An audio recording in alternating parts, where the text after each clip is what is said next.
Hi, this is Marlene with Miami Ghost Chronicles, and I want to welcome you to another episode of Stories of the Supernatural. Whether you're watching a video or listening to a podcast version, please like and subscribe to us so that you can get notification of when a new show is released. Links to videos or MP3 files can be found at miamighostchronicles.com. You can also find information about my talk show appearances and any new book projects at marlenepardo.com, or go to Amazon and look up my author profile as Marlene Pardo Pellicer. I narrate several podcast series that can be found on major podcast platforms and also listened to via Alexa, Sonos, and other home systems. Look for Supernatural Storytime for scary storytelling, Nightshade Diary for classic horror and adventure stories, and of course Stories of the Supernatural for interviews with different guests as we talk about the mysteries of the unexplained. If you want to get noteworthy news about the paranormal world, true crime, conspiracy theories, and just about anything that is plain weird, you can visit Stranger Than Fiction Stories tab at miamighostchronicles.com. I want to thank you for being part of my audience, and I think you are all wonderful. Hi everybody, this is Marlene with Miami Ghost Chronicles, Stories of the Supernatural, and today I wanted to bring you a show about something that's called the mystery of Deadman's Hole. It goes like this. Vast and barren deserts with their apparent lack of life are one of the spookiest places on the planet and the source of many supernatural tales. The stark landscape lends itself to see the unimaginable, perhaps a mirage, or perhaps something more insidious. In actuality, deserts can be deadly for both humans and animals, and only the hardiest plants can survive there. Are the tales of strange beasts, mysterious sightings, and ghostly visitors only the product of fevered, overheated brains? Perhaps what slithers, walks, or glides along the unforgiving hot sands appears only for a moment in this dimension before they take what they want. The first strange story we come to are reports of something that stalks the land of the Borrego Sink, 45 miles southeast of Borrego Springs, California. It's described as an aggressive Bigfoot-type creature, and they are called the Borrego Sasquatch. This dweller of the Borrego Badlands is seen in the arid spaces of the Anza Borrego Desert State Park, and tales of this creature were first heard by Spanish missionaries arriving in San Diego in 1769. The natives called them hairy devils. The Indians avoided the area of the Santa Ana River and called it Toispooky, which translates to the camp of the devil. They warned the missionaries to stay away. However, as more settlers came to the area, encounters were inevitable. West of the park is a 44,000-acre spread named Warner Ranch. There is a hollow known as Deadman's Hole, which earned its name because once a Butterfield stage driver found a dead man beside the spring. In another version, 5 prospectors were drowned in a flash flood. In the following years, it became a stop-off point for stagecoaches as they crisscrossed the desert. Sightings of a strange creature were reported by passengers on the coaches, claiming that a hairy man would stare threateningly at them from behind brush. During these years, strange deaths occurred, and the victims appeared to have been savaged by an animal. The creature was believed to be the one who killed them. The place was described this way. Between the years 1858 to 1890, the spot was truly haunted. Many prospectors in the vicinity disappeared into thin air, never to be seen again, until finally only the uninformed would venture near. In 1876, the Mendocino Democrat reported on an encounter by a prospector named Turner Helm. The discovery of a wild man 10 miles east of Warner's Ranch, San Diego County. The writer says Mr. Turner Helm and myself were in the mountains on a prospecting tour looking for the extension of a quartz lead. The man was discovered by Mr. Helm sitting on a boulder about 15 or 20 paces down from him. He appeared to be covered all over with coarse black hair, seemingly 2 or 3 inches long, like the hair of a bear. His beard and the hair of his head were long and thick. The prospectors tried speaking to it in English, Spanish, and a local Indian dialect, but it didn't respond and just stared at them. It walked towards them. They pulled out their firearms, and it only retreated when they aimed their rifles at it. Other murders could not be held against the strange creature. At Oak Grove, 50 miles in the interior of the county, a man named Robert Gunn, a resident of Warner's Ranch, sent a letter to District Attorney Copeland, advising of the murder of a woman who herded sheep. This is the story reported by the San Francisco Examiner on January 8, 1888. In a small adobe hut lives a Mexican named Polito Escalier, known by the settlers in the vicinity as Chihuahua. He owned a small piece of land on which the hut is situated, and quite a large flock of sheep and goats, and has for years passed his time in tending them. A stepdaughter named Belita lived with Polito in the capacity of housekeeper, and at times cared for the goats and sheep. One evening Polito left for a ranch some distance away, informing Belita that he would return the following night. He never saw her alive again. When he returned home, he could not find his stepdaughter anywhere. Thinking she was out in the fields tending the flock, he went to sleep. He was surprised to find her still gone the following day. He searched for her, but met with no success. He went to Oak Grove and told the residents of her disappearance. A search party quickly assembled, and she was found in a clump of bushes about 3 miles away. She had been shot through the breast, the ball passing through her body. Belita had been killed nearby, and her body was dragged into the bushes to conceal it. Nothing was found to throw light on the crime, and her murder was never solved.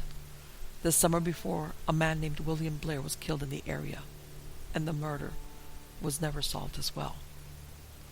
On April 8, 1888, the San Diego Times described the encounter of what the men called a monster, half human and half animal, which had been killed at Deadman's Hole. And this is the story. Hunters seldom venture into Deadman's Hole, partly because of the general awe and fear of the place, but more especially because it is well known that there is no game there. Last Thursday, however, 2 venturesome hunters named Edward Dean and Charles Cox determined to explore the dark and mysterious canyon. Up to a certain point, they had seen or heard nothing extraordinary, and the silence was quite oppressive when added to their natural fear of the mysterious place. The boulders and cuts in the canyon sides ahead of them were gradually becoming deeper and more impassable. The explorers had almost made up their minds to turn back, when suddenly they were startled by a slight rustle ahead of them, and almost immediately a crushing sound, as of some heavy object moving through the brush, was heard to proceed further up the canyon. The brush and rocks impeded the view, and the hunters scrambled up the sides as quickly as they could to a commanding point. The sight that met their gaze almost paralyzed them with fear.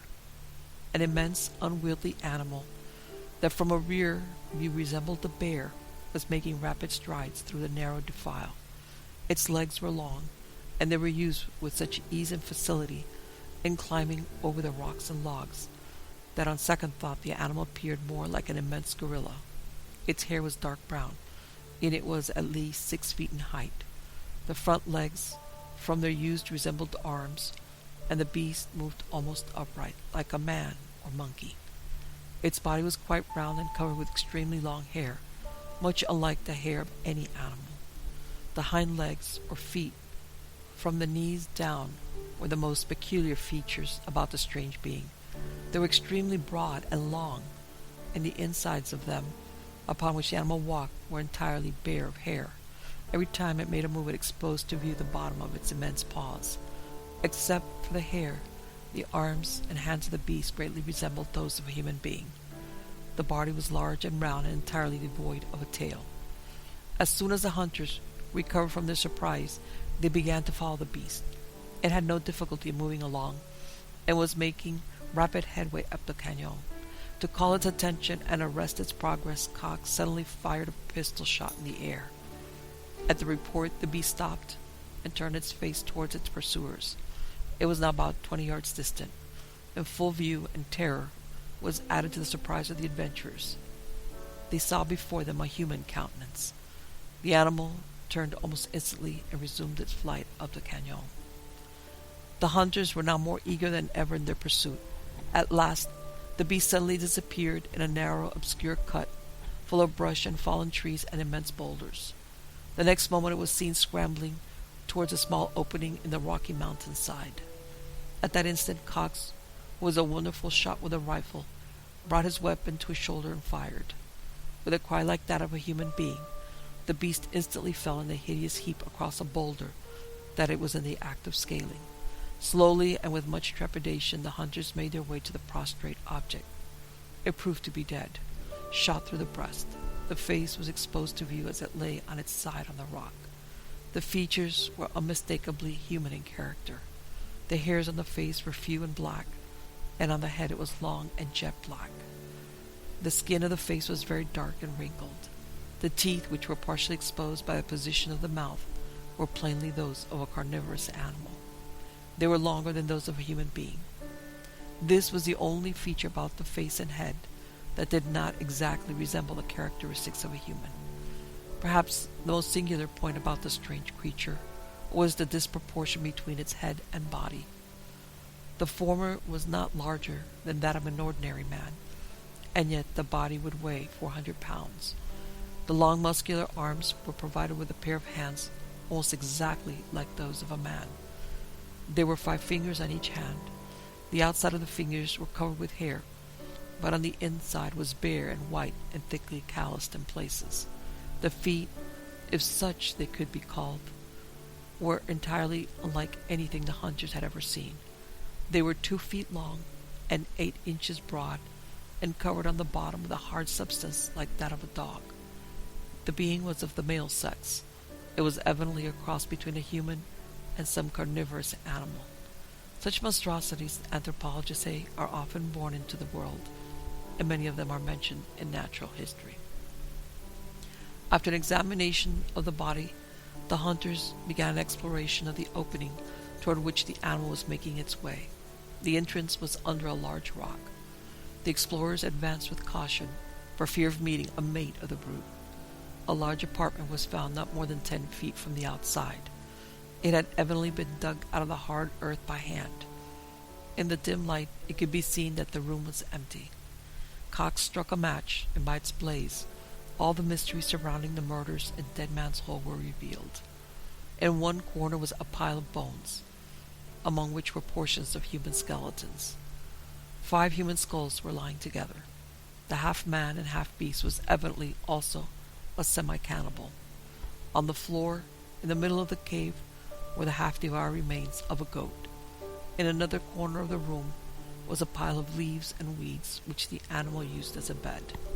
These and the bones were the only objects in the cave. The methods of the brute in its murderous work are evident. It sprang on its victims from behind and choked them to death. Then it would drag them to a place of concealment till nightfall. There is no doubt that if the bodies of Blair and Belida had not been found on the day they were murdered, they would never again have been heard of, as was the case with the many other mysterious disappearances in the hole. The absence of human footprints or human motives, and all the other remarkable circumstances surrounding these murders, is now explained. And thus ended the story told by these 2 huntsmen. Now, in later years, it became known as the Borrego Sandman, and it would still be occasionally sighted. In 1939, a man alone in the park set up his camp in a gulch. In the middle of the night, he awoke to the sound of something around him. By the dying light of the campfire, he saw several bipedal, silver-haired creatures with luminous red eyes that glowed in the darkness. They circled around him, but stayed away from the fire, and eventually melted into the night. In 1964, a father and son who were hiking through Escondido were pelted with rocks from what they described as a shaggy beast. West of Anza Borrego, near Jamul, the MGM ranch found 3 cows killed and mutilated. Strange tracks were found around the carcasses. Another person to have an encounter was U.S. Marine Victor Stonaya, who was exploring the area and came across 3-toed tracks. They measured 14 inches long and 9 inches across. He claimed he took pictures in plaster cast but failed to produce them. In 1968, Harold Lancaster was camping in Borrego Sink and encountered something that he described thus. I saw a man walking in the desert. The figure came closer. I thought it was another prospector. Then I picked up my binoculars and saw the strangest sight in my life. It was a real giant ape man. I had heard about the screaming giant ape man up in Tulum County that frightened people for a couple of years. Another person and I even went up there to look for the thing. I decided it was a hoax and never expected to actually see one. That thing was big. I was no match for it. I had a .22 pistol on my hip, but it would have been like shooting at a gorilla with a pea shooter. I was afraid the beast might get too close, so I fired a couple of rounds into the air. The Sandman jumped a good 3 feet off the ground when the sounds of the shots reached him. He turned his head, looked towards me, and then took off running in another direction. In 1985, a set of large human-like tracks were found, and into the 1990s sporadic sightings were reported. Is it the same creature the Indians warned the missionaries about? Perhaps. Who knows? One very weird series of reports of a desert Bigfoot occurred throughout the 1950s and 60s at the historic Mickey Thompson's Fontana International Dragway at Fontana, California. The city has a long tradition of auto racing, sporting several tracks including the famous Auto Club Speedway. But one of the best of the time was Mickey Thompson's Dragway, which was in operation from the 50s up until 1972, when it was closed due to a cluster of fatal accidents. During the height of the Dragway's popularity in the 1960s, it seems to have attracted a very curious visitor indeed. At the time, some spectators came forward with curious accounts of having seen a large, hairy bipedal creature prowling about right out in front of the gawking crowds. Some scatter reports were rather ominous in nature, as a young boy claimed to have been attacked by it as he walked home in 1965. The boy claimed that it had jumped out of the brush to grab him, and although he managed to escape, he said his clothes had been torn. That very same year was another report from a young woman named Jerry Mendenhall, who said she had parked her car along a street in Fontana when a hulking beast covered in mud and smelling like a dead animal accosted her by grabbing her through her window, after which she floored it and managed to get away. All things told, the creature was seen by hundreds of people at the raceway, to the point that it quickly gained the nickname of the Speedway Monster, and sightings continued on even after the racetrack closed its doors. In 1975, a group of Boy Scouts came face to face with the beast marauding through their campsite, and in 1976 it was seen near a cabin at Big Bear. Another witness claimed that the monster was stealing chickens from his property in 1991, and in 1992, several motorists on Foothill Boulevard spotted it making its way along some railway tracks that passed right by a rather busy street in an area that was not particularly remote or isolated at the time. It is unknown just why this particular Sasquatch should be drawn to this one area, or why it would approach the noisy speedway, and it remains a rather oddball case. Such desert Sasquatch have been sighted in other areas of Southern California as well. Notably was a series of sightings made in the 1970s at the Edwards Air Force Base in the Palmdale-Lancaster area of the Mojave Desert. During this time, several personnel at the remote desert base came forward to anonymously report that large, Bigfoot-like creatures has been routinely spotted through night vision equipment skirting the perimeter of the base, walking through it or even venturing into the many underground tunnels in the area. The witnesses explained that the presence of the creatures was officially classified and that they had been specifically told not to fire upon them. There had allegedly been several instances of catching the creature on surveillance cameras at the base, but this footage was labeled as classified and never released to the public. In 1977, a Douglas E. Trapp of the Southwestern Bigfoot Research Team and his friend Corey Rudolph had an encounter with such a beast in Corona on the northeast slope of the Santa Ana mountain range. which had been the location of a good amount of Bigfoot sightings in the previous years. The pair had been driving along a remote road that came to a dead end. It was here that they would have a rather harrowing experience, of which Trapp would say. We sat quietly in the Datsun pickup truck with windows rolled down, the dome light on, reading literature collected from Slate and Berry and old newspapers. Suddenly the hair on our necks arose, and a loud crashing noise was heard come from below us in the orchard. We were frozen with awe as this thing lumbered through the trees with great force, breaking and snapping limbs with its girth. As we listened, we estimated that this animal was very large and very fast. It could be a deer, we thought at first. Then came the loud grunt and low moan of something that could not be a deer. Corey looked at me, turned the ignition key, put it in first, and popped the clutch. We almost did a wheelie in the little truck, and neither of us looked back.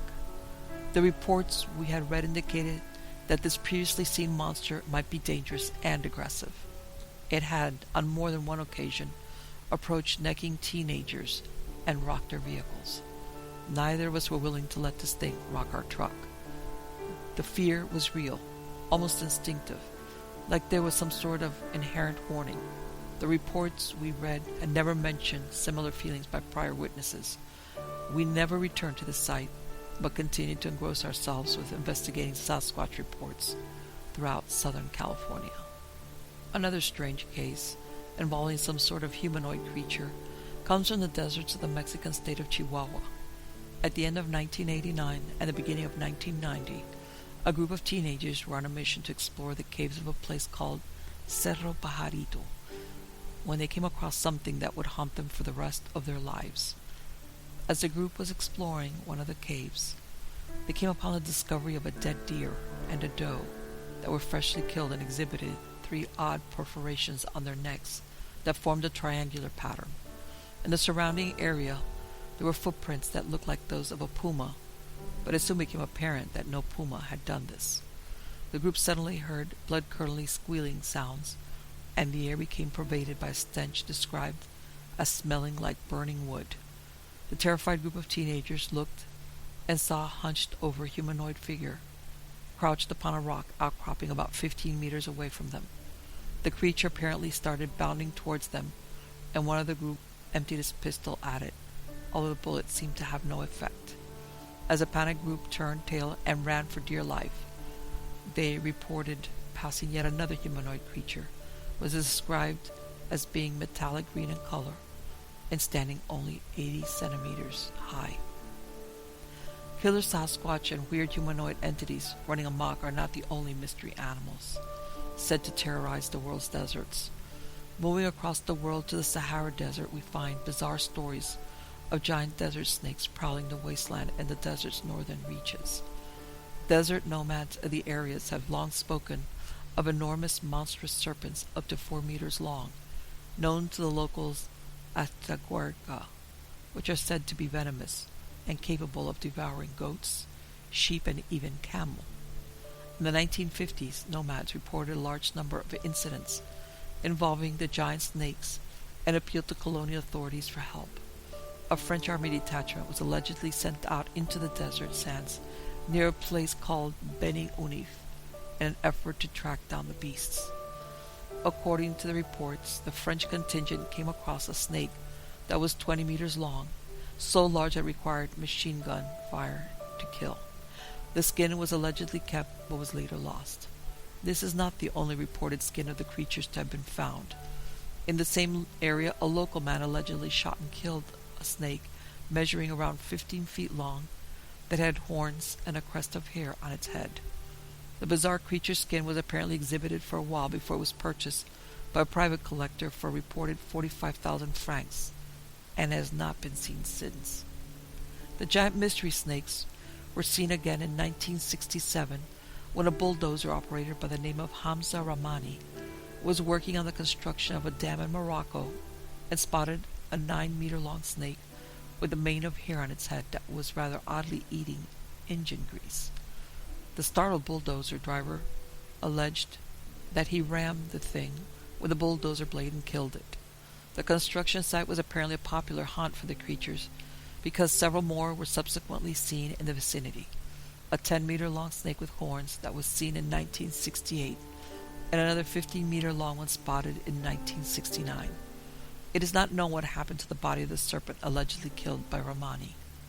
The horrors of the desert come not only from the land of the flesh and blood, but also from beyond the realm of the living, and the desert harbors various seemingly paranormal horrors as well. One well-known story is that of the Lady in White of the mining town of Vallecito in Calaveras County, California. The story goes that an ill young woman arrived here by stage in the late 1850s on her way to Sacramento to meet up with her lover. The ravages of travel, malnutrition, and lack of water had taken their toll on the woman, and although townsfolk tried their best to save her, she soon perished. When the bag she had been carrying was examined, among the various belongings was found an immaculate laced, brand-new white dress that was speculated to have been her wedding dress. The dead woman was dressed in the dress and buried at Campo Santo, nearby the stage station. Since that time, the ghostly woman has often been seen on moonless nights wandering around the town in her white dress. Although this ghost is not known to be malicious, she is reported to instill a distinct sense of unease and fear in those that see her. Vallecito also has a distinction of being the lair of a spectral horse that holds the key to a long-lost desert treasure. It all started with the botched holdup of a stagecoach on its way to Vallecito Station, carrying an estimated $65,000 in cash. As the four would-be robbers made their escape, the stagecoach driver fired at them and took one of the men down. Oddly, the driver found two bodies where he expected to find one, and surmised that one of the bandits had killed a member of his own party as well, possibly so that he could have a larger share of the loot. The two remaining thieves made their way into the desert wasteland and buried their loot before heading into town to have drinks. It is at this point that the two are said to have gotten into a drunken argument, and the bandit leader went to get his white horse, after which he barged into the establishment atop the horse and maliciously shot his partner, who before dying managed to shoot back and kill the horse-mounted leader of the gang. The horse, spooked by the loud gunfire, fled into the desert and was never seen again, at least alive. The story goes that if anyone approaches the secret stash of loot, the ghost of the white horse will come stampeding out of the desert to chase them away before vanishing into thin air. Not far from the Vallecito stage station is another supposedly haunted locale, a place called Carrizo Wash. It is said that a ghostly stagecoach known as the Phantom Stage can be seen from time to time, blazing across the desert, pulled by a team of 4 spectral mules and driven by a mysterious hunched-over shadowy figure. The ghostly stagecoach is said to slow down by where Carrizo Station once stood, only to seemingly realize that it is not there anymore, and continues on into the desert badlands. A spooky element of the story is that the phantom stage is said to leave behind rut marks from its wheels, as well as the footprints of the mules. The phantom stagecoach has been linked to another legend of the area, that of a lost treasure of gold coins that was carried within a stagecoach during the 1860s. Legends has it that a stagecoach was loaded with gold coins and headed out from El Paso on its way to San Diego, when in the vicinity of the Fish and Coyote Mountains near Yuma, Arizona, it was held up by robbers. The robbers shot the driver dead, who slumped over in his seat. The stage then apparently continued on as the spooked horses dragged it on into the desert, or disappeared into the desolate badlands. There are those who believe that the phantom stagecoach is the ghostly incarnation of this stagecoach, eternally looping about its original route. Perhaps an even more bizarre phantom vehicle is reported from the coastal desert region of Brazil's northern region of Maranhão. Here there is said to be a spectral phantom jeep that the locals refer to as cabure, which tears through the harsh wasteland where there are no roads and brush-strewn rocky gulches that even an off-road vehicle would not be able to navigate. The phantom vehicle is said to drive about aimlessly and sometimes race around doing donuts out in the barren landscape. The ghostly jeep is said to have headlights that can become dazzlingly bright, bright enough to blind eyewitnesses, and the blue-tinted illumination is known to light up the desert as if it were broad daylight. The jeep apparently has a mischievous streak, with a rather disconcerting habit of bearing down on witnesses as if to run them over, only to vanish right before impact, leaving the terrified, baffled victim in a state of confusion. The Mangueras River of the area also has stories of mysterious phantom boats that are said to similarly put themselves on collision courses with fishing boats only to disappear before colliding with them. Another apparition of the desert can supposedly be found at a place called the Yaqui Well in the deserts of America's Southwest, where 3 ghostly entities are said to emerge and dance about on nights of the full moon. The story behind the dancing ghost begins with 3 immigrants to the area who arrived at the well after almost dying of thirst on their journey to find a short route through the desert from Yuma to California. Upon reaching the well, one of the immigrants died soon after drinking from the well, and its companion noticed some gold nuggets fall out of the dead man's pocket. Unsure of where the gold had come from, the 2 remaining men soon became overcome with greed, and a heated argument ensued, during which one of the men drowned his companion in the well. An Indian who had been watching the violent fiasco reported that the remaining man went into a delirious frenzy and ran off into the desert, maniacally shouting, "Gold! Gold!" before disappearing forever.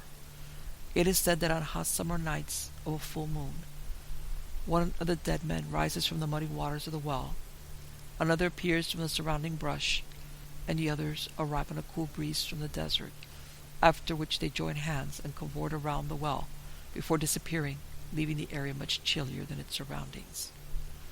One of the scarier phantoms of the desert is an apparition that takes on the appearance of an 8-foot-tall, glowing skeleton with a lantern in its chest, which roams the Badlands between Superstition Mountain and 17 Palms and the state of Arizona.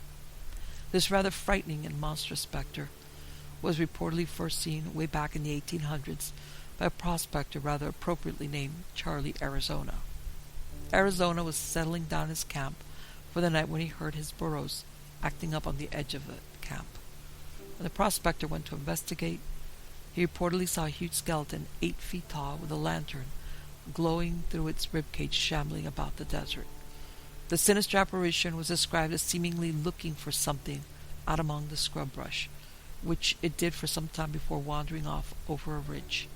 The skeleton was then seen several more times by people camping out in the desert, and 2 adventurous young men decided to actually go out in search of the thing.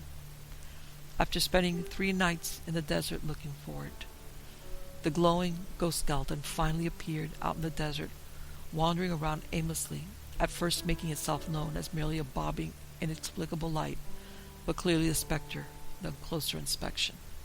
The adventurers fired at it with rifles, but the wraith was impervious to their gunfire and continued on its way unfazed. The 2 men allegedly followed the skeleton for 3 miles through rugged terrain before they lost it in a canyon. Locals believe that the ghostly skeleton was the spirit of a miner looking for a lost secret mine. A potent local legend has long been that of Peg-Leg Smith's lost mine, a lost mine full of gold that has been the quarry of many ultimately failed expeditions to find it. The desert is an eerie, scary place at times, for here among the eternal shifting sands and unchanging landscape lurk mysterious animals and spectral apparitions that roam the barren badlands, gullies, ridges, and scrubland of these forgotten places. Deserts are natural places for mysteries, and mysteries they have in spades. Here, in the most unforgiving terrain on earth, they lie enigmas and horrors that will perhaps forever remain ensconced in the dusty sands of this little understood realm.